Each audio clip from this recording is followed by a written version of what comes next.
Shalom मेरे दोस्तों, सोचो जरा एक ऐसा गोश्त जो नाम से तो कुर्बानी का है, पर क्या वो कुर्बानी वाकई में यहोवा खुदा के लिए है? क्या एक मसीही व्यक्ति को ऐसे गोश्त को छूना भी चाहिए जो उस परमेश्वर के लिए नहीं चढ़ाया गया जिसे वो मानते हैं? मुस्लिम लोग बकरीद में कुर्बानी देते हैं, लेकिन क्या वो इसहाक की याद में ऐसा करते हैं? यानी कि बाइबल में इब्राहिम के बेटे इसहाक को जब खुदा ने बलिदान करने को कहा, इब्राहिम को कहा कि अपने इकलौते बेटे को बलिदान कर दे, क्या वो इस याद में कुर्बानी देते हैं या फिर इस्माइल की याद में, जिसके बारे में कुरान खुद कंफ्यूज है? क्या वो इस्माइल की याद में देते हैं? बाइबल कुर्बानी के बारे में क्या कहता है? बाइबल के हिसाब से कुर्बानी का मतलब क्या है?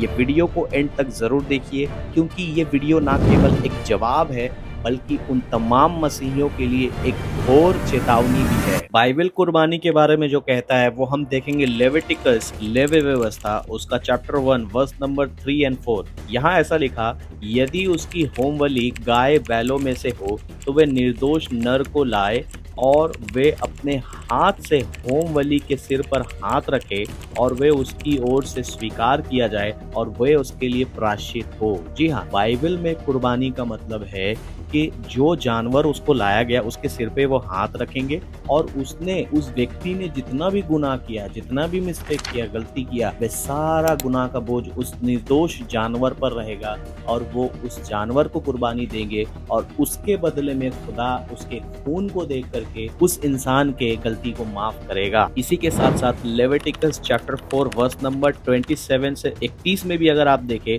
तो यहाँ पर भी ऐसा ही लिखा है। इन शॉर्ट, यदि कोई सामान्य व्यक्ति अज्ञानवश यानी कि अज्ञानता से अगर कोई पाप कर बैठे तो वो एक निर्दोष बकरी को पाप बलि के स्वरूप में ले आए। इसी के साथ साथ अगर आप न्यू टेस्टामेंट में इब्रानियों 10 का 1 से लेकर 4 पढ़े तो वहां पर ऐसा लिखा, क्योंकि ये असंभव है कि बैलों और बकरों के लहू के द्वारा गुनाहों की माफी हो। पुराने नियम में बैल और बकरे के गुनाहों का माफी नहीं बल्कि एक प्रायश्चित था, एक टेम्पररी माफी थी। वो साल भर साल कुर्बानी देते जाते और गुनाह करते जाते, लेकिन उनसे छुटकारा नहीं मिलता था। न्यू टेस्टामेंट में जीसस क्राइस्ट को एक परफेक्ट कुर्बानी का मेमना, एक परफेक्ट निर्दोष मेमने की तरह दिया गया। उन्होंने सलीब पर अपनी जान दी और उनके कुर्बानी देने से हम तमाम दुनिया के लोगों को परमानेंट नजात मिला है। अगर आप इब्रानियों 10 का 10 पढ़े तो वहां पर ऐसा लिखा, यीशु मसीह के शरीर के एक ही बार बलिदान देने से हम पवित्र किए गए हैं। यानी कि अब किसी भी जानवर की कुर्बानी की जरूरत नहीं है।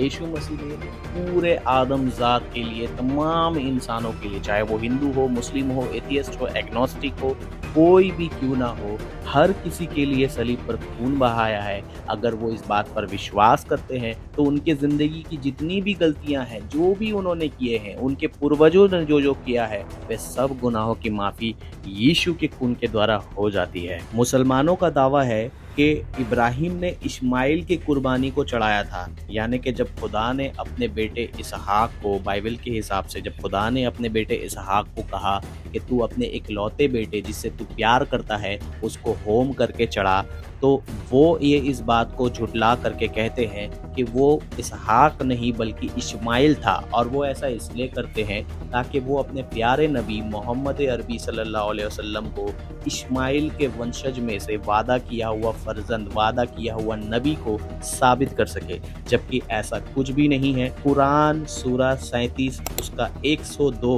और 107 के अंदर ही में हमें ये वाकया देखने को मिलता है कि इब्राहिम को अपने बेटे को ख्वाब में कुर्बानी देने को कहा गया, लेकिन वहां पर भी साफ नाम नहीं लिखा गया कि वहां पर इस्माइल था या फिर इसहाक था। लेकिन बाइबल इस बारे में क्लियर है। अगर आप जेनेसिस चैप्टर 22 वर्स नंबर 2 पढ़े तो यहाँ पर आइजक यानी इसहाक का नाम लिया गया है। तो हम बाइबल से साफ देख सकते हैं कि इसहाक को बलिदान चढ़ाया गया था, ना कि इस्माइल को। अब सवाल ये है, क्या मसीही लोग कुर्बानी का गोश्त खा सकते हैं जो अल्लाह के नाम पर कुर्बान हुआ है, ना कि यहोवा के नाम पर? पहला कुरिन्थियों चैप्टर 10 वर्स नंबर 20 से 21 में ऐसा लिखा, अन्य जाति लोग जो बलिदान करते हैं वे खुदा के लिए नहीं, यानी कि यहोवा खुदा के लिए नहीं, बल्कि दुष्ट आत्माओं को करते हैं, परंतु तुम प्रभु के मेज से यानी कि प्रभु के भोज से जब आप चर्च जाते हैं, प्रभु भोज लेते हैं, प्रभु के मेज से और दुष्ट आत्माओं के मेज में भाग नहीं हो सकते। यानी कि इन शॉर्ट बाइबल मना करता है। इसी के साथ प्रेरितों के काम उसका 15 अध्याय 29वीं आयत में भी लिखा, तुम मांस से जो मूर्तियों के लिए बलिदान किया गया है, मुसलमानों का मांस ना यहोवा खुदा के लिए है ना यीशु के नाम पर है, वो बलिदान अल्लाह के नाम पर है जो कि बाइबल का खुदा नहीं है। बाइबल के हिसाब से एक ही कुर्बानी काफी है। इब्रानियों 9:26 में लिखा, अब वो संसार के अंत में एक ही बार प्रकट हुआ यानी यीशु मसीह, ताकि अपने बलिदान से पाप का अंत करे। उन्होंने पाप का अंत कर दिया है अपने बलिदान के द्वारा। यूहन्ना 1:29 में लिखा कि देखो परमेश्वर का वो मेमना जो संसार के गुनाहों को उठा ले जाता है। यहाँ यूहन्ना बपतिस्मा दाता यीशु मसीह को खुदा का मेमना कहता है जो संसार के गुनाहों को अपने ऊपर उठा ले जाता है। मसीहियों, हमें और कोई कुर्बानी नहीं चाहिए। यीशु का बलिदान हमारे लिए पूर्ण है, कंप्लीट है और अनंत है। पुराने नियम में भेड़, बकरी, मेढ़ा ये सब सिंबॉलिक थे।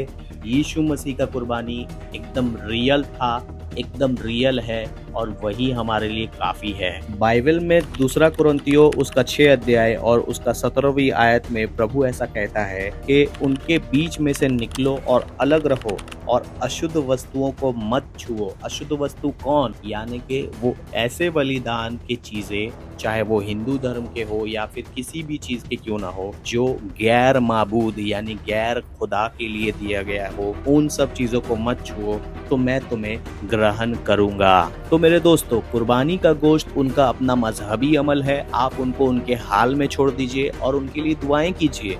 अगर कोई मसीही उन चीज़ों में भाग लेता है तो वो अपने आप को उसी गलत आत्मा के अधीन लाता है। यीशु ने हमें सब रिवाजों से, सब नियमों से आज़ाद किया है और दोबारा हमें उन सब बंधनों में नहीं जाना। इसीलिए गलातियों 5:1 में पौलुस रसूल कहता है, मसीह ने तुम्हें आज़ाद रहने के लिए आज़ाद किया है, अतः इसी में स्थिर रहो और दोबारा गुलामी के जुए में ना जूतो।